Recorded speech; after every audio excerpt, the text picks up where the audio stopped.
But you know what theme parks have? Arcades. Pip pip, welcome to Random Musings. Oh God, we're doing this now. Oh, Why? gee, thanks for the drop. Wow, wasn't expecting that one. Yes. Random Musings. Today we will be talking about arcades and how they can be improved slash revived in America. Cool. Potentially other countries, because I know, well, I think they're only really big in Japan. They're kind of dying out. Like I know there are a couple. Like when it comes to like cities, there are a handful that are still around, or like on the boardwalks. That generally tends to be it. Yeah, but in Japan, the game center is really, really big. Oh man, I wish I had the money at the time. But when the roller skating rink out by my place went down, I should have been like, look, I'll buy those arcade cabinets that you're probably just gonna throw out, man. I'll take that Dig Dug cabinet right now. Oh, Dig Dug. I'll take I'll take that TMNT cabinet that you have right there. Was it Turtles in Time or the arcade game? I think it was the arcade game, if I remember right. The beat 'em up. Which was technically, when it dropped on NES, Turtles 2. I'm trying to remember what else they had. I think there was a Street Fighter one, or maybe it was King of Fighter. It was one of the bigger fighting games that was there as well. Did you ever play Mr. Driller? I know I've heard of it or at least seen it. It's basically a game where you need to dig through colored blocks. It's half a puzzle game because you need to line them up within the same color to Mm-hmm. them in chains, and you need to Mm-hmm. get to the bottom of the screen within X moves before your air runs out. Okay. You can collect air down on the way down and whatnot, but my original point how I got there was Dig Dug is Mr. Driller's father, Mm-hmm. which I never knew about until semi recently. They had at least one crane game in there for like candy and stuff. I'm trying to think of what else was in there. Crane games are the devil. It was a candy crane game, and you played until you won, or at least that was the setup. Oh, so it was more fair. Yes, I think the cost was like 50 cents, and you just played until you got something. Um, I remember that's where we'd always see the shitty fucking like candy cigarettes in there that tasted like chalk. I remember up in Avalon, New Jersey, there was a Simpsons arcade game, and I used to play that. Oh, oh man. So, I mean, you've been to Knoebels before, right? I can't remember when the last time was because one set of grandparents lived up near or in Dalmatia, Pennsylvania, Mm-hmm. and I'm not entirely sure where Knoebels is in relation to that, but I'm not sure either. I'm thinking maybe like half an hour, maybe 40 some minutes. But yes, I have been there, and I have a funny story about the log flume since I never really liked rides that drop you. I was panicking a little bit since it was my first time on the log flume, and I'm like, wait, we stopped. We were at the beginning of the drop, and I started panicking again. Perfect. Oh man. So I believe they actually had the Simpsons arcade game at one point there. I remember playing it. One of the other things I remember them having there was this like this one game where it's like you have I forget what it was called, but the idea was like it's a tire that's spinning, right? And like the face of the tire, the hubcap would be facing you, and it kind of worked in a way that you would consider roulette, right? The tire spins, and slowly, once you put in like the money, the ball would come up from like a conveyor, drop into like the railings that look kind of akin to like a pinball railing when you shoot a pinball up into like that section that'd be up there, Okay, and okay. it would come down, hit and drop on top of the wheel, and then the ball would eventually roll into one of like the what it was like either 8 or 10 different holes and spit out a ticket value, right? I used to be freaking amazing at timing that so that I'd always get like the jackpot. And the jackpot at points would be upwards of like 700 to 800 tickets. Damn. And I'd just be like pulling tickets out of it, like, yeah, come to Papa. And then I'd come back the next day and it'd be like 500 something again. I'm like, awesome. Because we used to camp up there as kids. How do you feel about Skee Ball? I like Skee Ball just fine. I wouldn't be one to play it for like if I was looking to win tickets or anything. I'm kind of terrible. Well, I should say I'm not terrible. I'm just like I can't reliably get a solid amount of tickets out of that kind of a game. But I do enjoy the game itself. Because I'm thinking that Skee Ball is an arcade standby, so even if you have crappy games, if you have Skee Ball, you might attract some people in. It's true. Skee Ball is kind of like a standard. I do like Skee Ball. But how can we have people come back to the arcade? Oh, I know exactly how. All right, we take Skee Ball. All right. Every time you get like the $100 thing, we get pyrotechnics going off. Ooh. Can't do that at home. My one thought, and I am taking this, well, I'm taking basically all my ideas from Japan, but have a game in the arcade where you basically sign up for it. So maybe like $10, $5, you get a ID card for the game, and you could play this at any of the single arcade cabinets, no matter where you go. You just stick your ID card in or swipe it, and your data is input into the system via Wi Fi, internet, whatever, and you can pick up from where you left off. Because have you ever seen, I think it's called Grandmaster Tetris? I was gonna say I don't know if that's a great idea because wouldn't that defeat the purpose? Because the purpose of an arcade is to be like a quarter eater machine. No, no, no, no, no. No, you do need to pay the quarter fee, but your rank, your skill, whatever trees you're on are with you on the card. So if you are, back to my point, but have you seen Grandmaster Tetris before? No. It's basically Tetris on meth. Wait, is meth makes you really crazy? Like hyper. I mean, you can list off any number of drugs, and I can tell you I don't know what any of them do. Oh, I know yeah. some of the most basic. Meth is not one I've really looked into. But basically, it's, I think crack makes 15 plus everybody. Good job. Great. Great. Oh my god. But basically, We it's, show our drug. We look, man. All right. We smokes the meth, so we knows what we're doing with it. but Clearly. it is Tetris insane cranked up. Because on the most difficult setting, it goes from top of the screen to bottom of the screen in like 5 frames. Mm-hmm. But you need to work your way up to that level, to like Grandmaster level. And that's where the ID card comes in, because the more you play, the more you advance in ranks up to what is eventually the Grandmaster level. So Hmm. even though you're paying $1 per game, all your information is still saved. So you could pay like 100, 200, $300 and gain progress. You're not always back to level 1 when you start.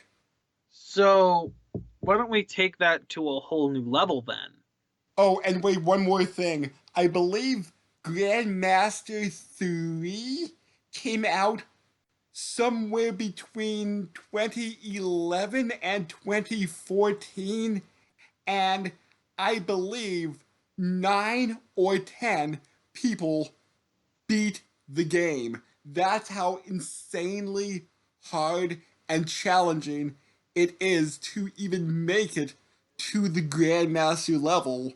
Mm-hmm. And from the videos I saw on YouTube, an invisible credit roll. You're playing invisible Tetris with maximum drop while the credits are rolling. I'm gonna go ahead and like. Do you even get like the preview of what piece is coming next at least? Yes, So you know what the piece is, you just don't know where it is on the screen or where it's landing. correct. But if you know where you're putting it via the controller, the joystick, you know where it is. So you'll have to remember where everything is. That'd be an interesting mode to incorporate into like just home console Tetris. Um, I will put a link to somebody playing Grandmaster because, oh my god, you will have to see it after this because, oh my god, it is pure insanity. I think they may be making a Grandmaster 4, but I'm not too sure if that fell through or. so why don't we go ahead and take your whole progress idea and just up that to the next level then? Um, what if, and here's where it gets interesting. So let me ask this: have you ever played like the Wii Sports Resort or the any of the Wii games that involve your Mii's? I do not own a Wii. The last time I played Wii was at Josh Weber's house, which was when he still lived in the area. Like, oh my god, like maybe like 14 years ago.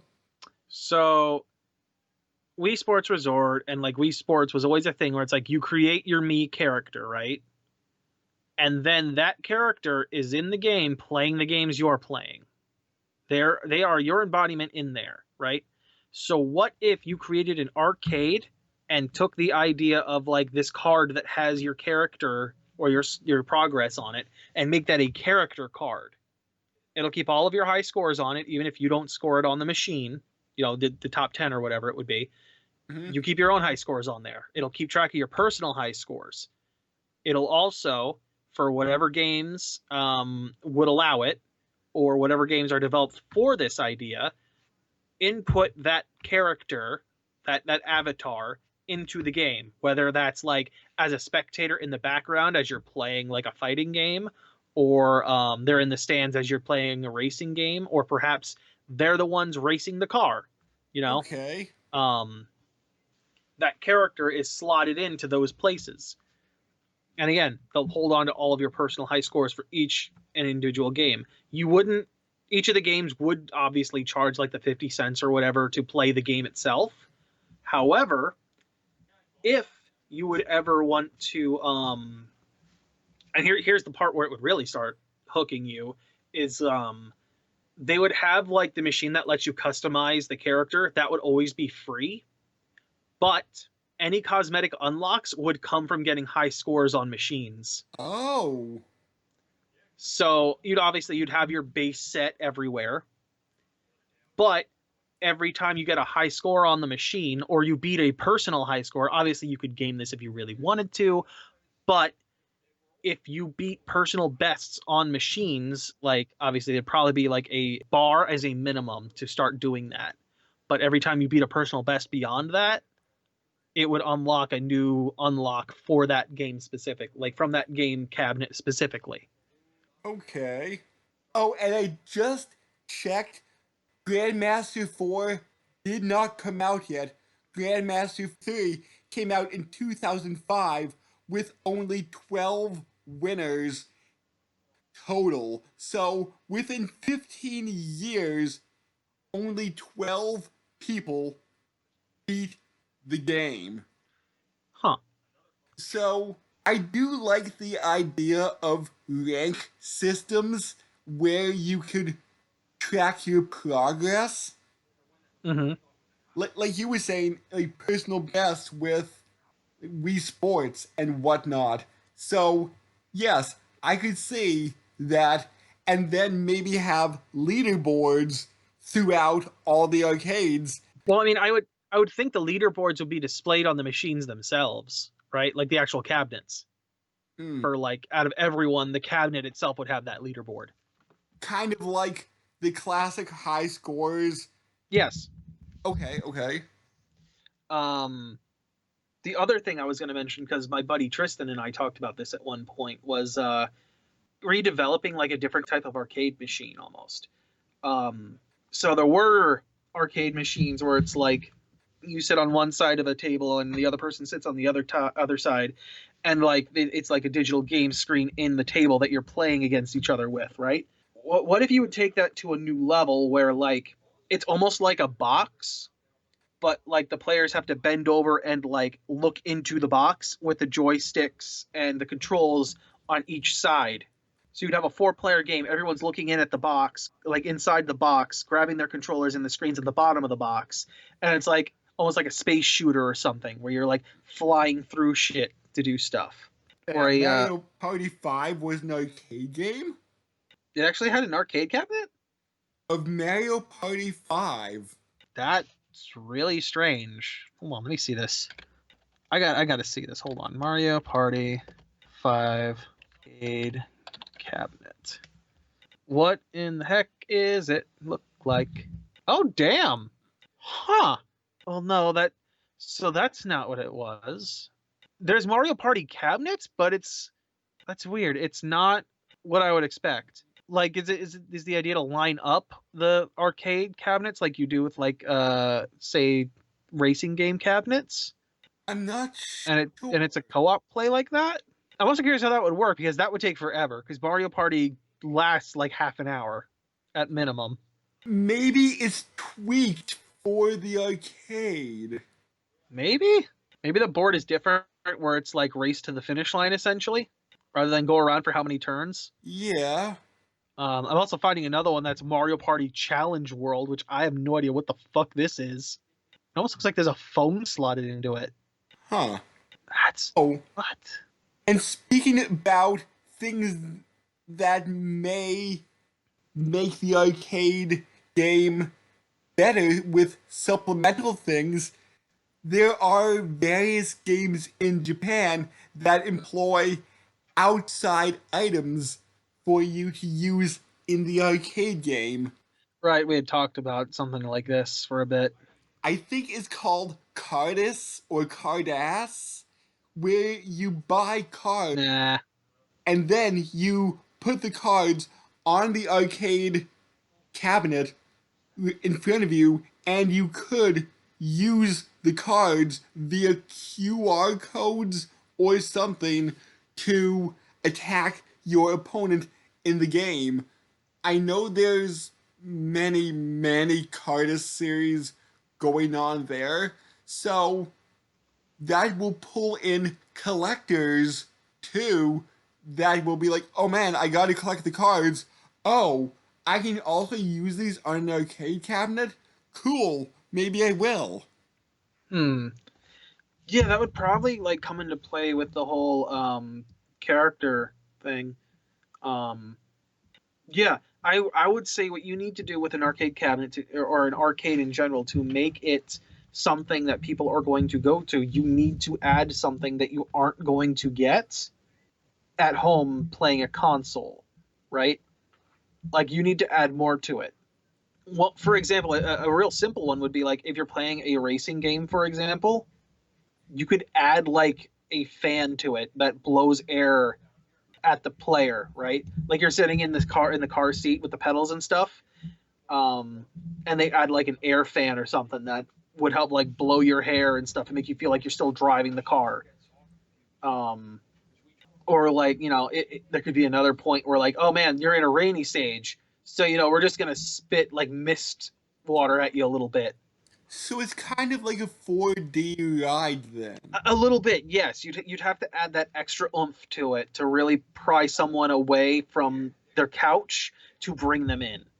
And going back to Cardus for Oh, just oh, a minute. oh, hold on. Okay. Let me expand on this just a little bit. So let's say that you're in the cockpit of like a spaceship or something, right? Why wouldn't you have like a surround sound like system in place? Like it'd be almost like I'm assuming in this case it's like one of those things. Like do you remember the Jurassic Park safari ride that was like a little Jeep or whatever that you got to like sit in and control the ride? Where? Hold on, let me see if I can pull it up. Because no, I do not remember anything about a Jurassic Park ride. Let me see here. Was this at Knoebels or Disney? I've seen it in a couple of places, I'll be honest. All right, so here we go. Let me grab this one. So it looks a bit kind of like this. It's not as Jeep-like as I remember, but it is essentially an enclosed space that you're working with. No, I do not remember that. So I'm imagining it'd be something akin to this for like a spaceship setting. Like it'd be an enclosed area, right? Like that you would sit in, like a cockpit. I would imagine you'd have like a surround sound system set up so that way you hear the incoming blasters from behind, or like you feel the hit, like you get a vibration in the seat shakes a bit when you get hit. I imagine like if you see something ahead of you, or you hear somebody like coming into your comms, and it corresponds to the direction that the ship is that they're there at, right? Okay. Like let's say you're facing forward and the ship's out to your 2 o'clock. You hear from the speaker at the 2 o'clock position that's the comm coming in. Hmm. You have to add in that next level of like, how do we bring people in that's different from a couch. For like the first person shooters, you need to have some actual, like, I want to say kickback to the gun, or like a vibration or something in there. You need to add something to it to make it more interesting for someone to play. And two things. One, I know that there is a Cardus game on Steam and Wii that I was talking about a few months back. I think it's Super Dragon Ball Heroes World Tour or World Mission, but it's basically Cardus. You even with the Wii pad, I mean the Switch pad. I'm sorry, not Wii, but you even do all the motions you would in the arcade machine. So you Is it the Switch or is it the Wii U you're talking about? no the Switch. Okay. I was mistaken.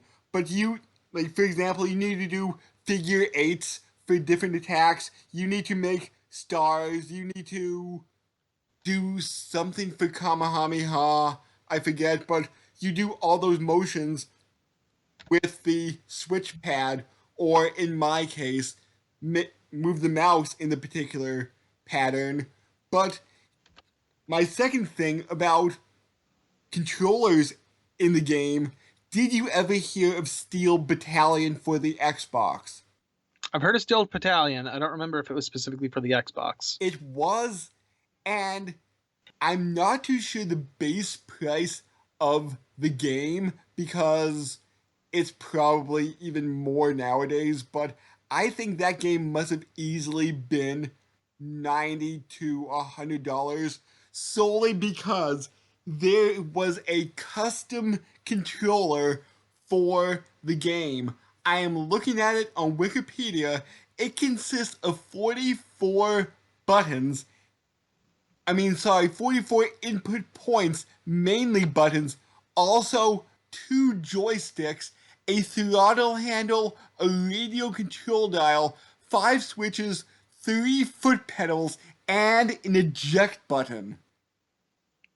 Huh. And I remember reading the game. If you do not eject, the game will erase your data. That's just mean. But there is an eject button, so if your mech is blowing up and it says eject now, Mm-hmm. you will die in game, no continues. But if you eject, you can continue. I mean, it makes sense in the game setup because if you eject, you survive, and your pilot can come back in and pilot another mech. I will post a link to the Wikipedia article, and I will be giving you a picture on Facebook, not on Skype, of the large ass controller. Oh my god, it's been about a little more than a year since I got my jaw surgery. Well, thanks, Facebook. Shit. Don't drop my phone. That'd be a bad idea. Let's see here. Steel Battalion, dragging the picture over to the chat. Is that an actual arcade machine or is that somebody's personal No, setup? that is the controller the game came with. How expensive was this? I am not 100% sure, but I am easily guessing $100. I feel like it would be more. I feel like with all of this, you'd be looking at like Oh, 200. oh, 200. Yep, that sounds about right. Yeah, that's a lot just for that setup. Yeah, because Like I don't it know if looks I'd be willing to crazy. pay for that because that's only one game you get to play this with.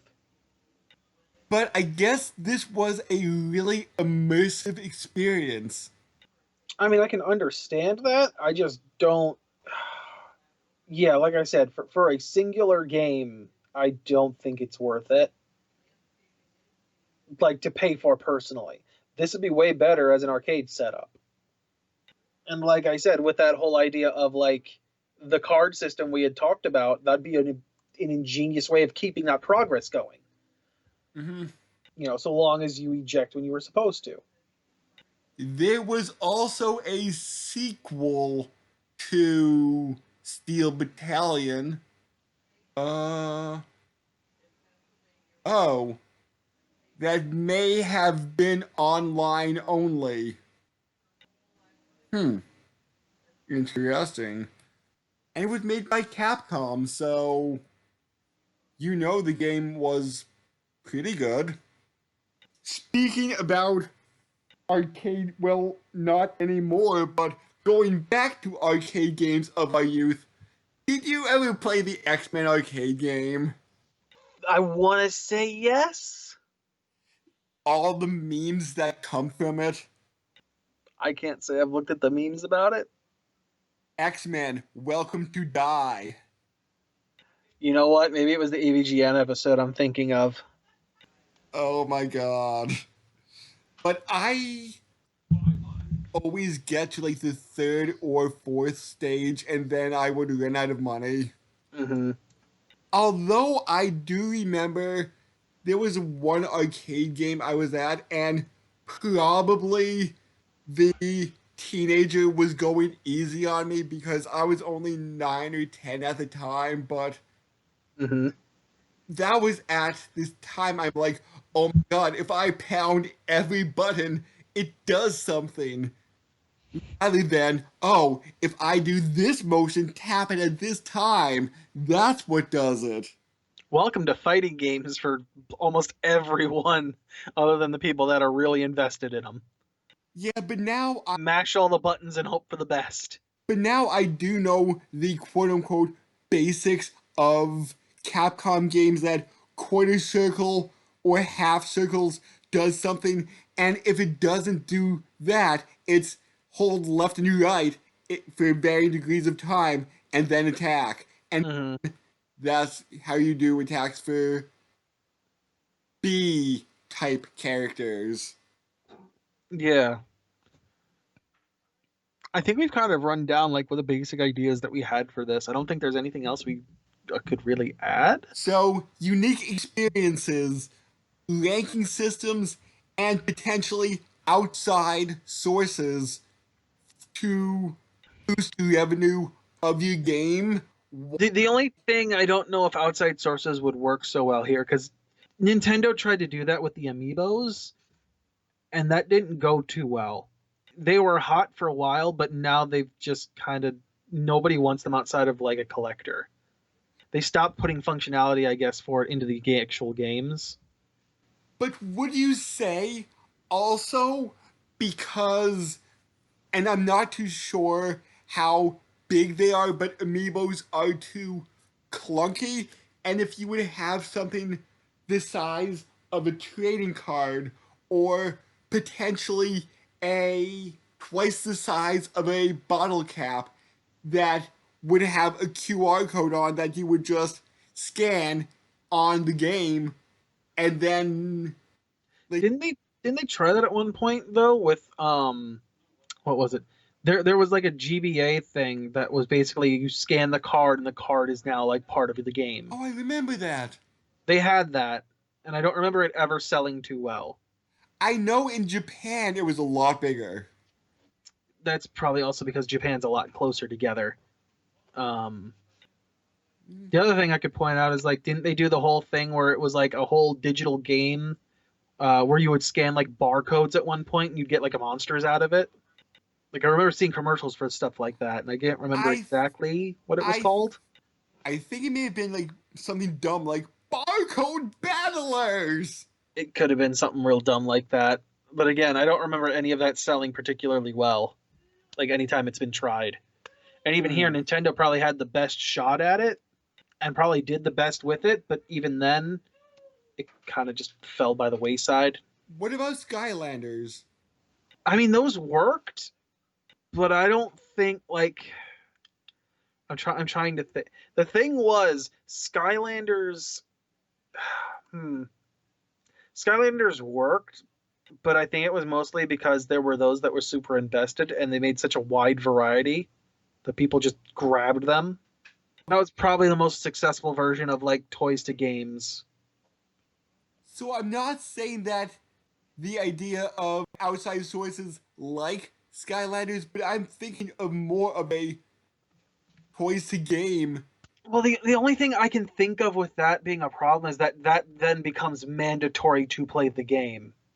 Well, the thing is, in Japan, they usually have a machine next to it if you don't live near a hobby store, card store that will sell the bottle cap, card, token, whatever. And it's like a gashapon style machine where you can have like $1 gives you 2 coins to play with. I mean, I get the idea, and I think there'd be a really cool way to like play on that whole shtick of like arcade cabinets and this like outside thing. My only problem comes down to the fact that like in the case of the amiibos, it was always like this is DLC to the game. It's like physical DLC. Whereas with things like Skylanders, it becomes an essential necessity to even play the game. Like there were points where you would get to in Skylanders, and it's like, no, you need a guy that has like this specific ability or this specific like element, which there might be 60 of them out there, but you just never bought one. So Oh, now you no, no, can't no, no, touch that no. section of the game. No, no, no. It won't be crucial. It would be more of the DLC type thing. That would also, well, I mean, sorry, I'm like cutting you off here. Okay. Like with that DLC bit, um, I don't think it'd be fair in an arcade comment, especially when it's like high scores are involved at that point. Because when it came to amiibos and stuff, most of that was really just like outside of like Smash, I would say, which was a poor implementation. Outside of Smash, it was basically single player games where those were coming into effect. Whereas with some of these other things, like with an arcade setup, you'd be worried about like the leaderboards and the high scores getting fucked because somebody has money to pay for these outside things. Maybe they wouldn't have a visual leaderboard, and maybe, oh, I forget which one it is, but if you get a high score, you will get a free token drop that has a very good chance of being one of the more rare tokens. So maybe. How about this? Here's a real simple way to fix this. Now that I'm thinking about it, you make separate leaderboards. One's for people that use these tokens or whatever, and one's for those who don't. But what I'm half saying is not in the progress standpoint, but having one token or two, three, depending on how many the game works with, will be required. So you will need at least one token to play the game with, since your character is the token. But there won't be any um paywalls, if you want to put it like, oh, you need a poison type to pass into this area. Granted, having a poison type may have that area easier. That would still lead to the problem of leaderboards getting borked because somebody is able to get those different tokens that they need by paying. Hmm. Or, having an easier time with literally everything because they have the different tokens. But that will also boost the revenue of the game, of people saying, hey, I want this. I get that. That's why I'm saying make separate leaderboards. You can have your cake and eat it too at that point. Hmm. For those that play without these bonuses, you have your own leaderboard who play without tokens at all, right? But They just have tokens. to slot it. They just have to slot in, like we were saying, like the character customization card we were talking about. Mhm. That would be their token to play. That would be their Oh, base token. Everyone would have that. okay. But you'd have a leaderboard specifically dedicated to those that just used that card and nothing else, So you and one that was dedicated to to people that used other tokens. so people without tokens will be Joe Normal. Yes, basically. I like that idea. And here's the thing that we can play on for this being an arcade game and taking coins, right? Here's how we do it. There's a special slot that you slide like this token slash coin into if you have them. And they're set up to be like uh the classic string attached to the coins like bullshit. Where you slot it in and once it registers, you use the string attached to it to pull it back out. I like that. That's how we play on that arcade cabinet feel. Ooh. I just remembered Game Center CX. Mm-hmm. Haven't seen that in a while. I wonder if it got subbed recently. But yeah, I think that's about it then for our arcade cabinet design style ideas. Um, Maybe I'll send a link to Game Center CX down in the bottom. I'm not sure. Okay. Have I ever told you about Game Center CX? I think you've mentioned it before, yeah. It's like one half of a Manzai comedy team is playing through classic video games over the course of one day or a few hours of time without breaks, and he needs to beat it or else he'll lose the challenge. Mm-hmm. So it's always fun. So, Hmm. I guess come back with us and we will make more random musings. Make more tangents everywhere. Much randomness. Much random. Much musing. Always Doge. I wanted to make a Doge reference, but I couldn't. You're welcome.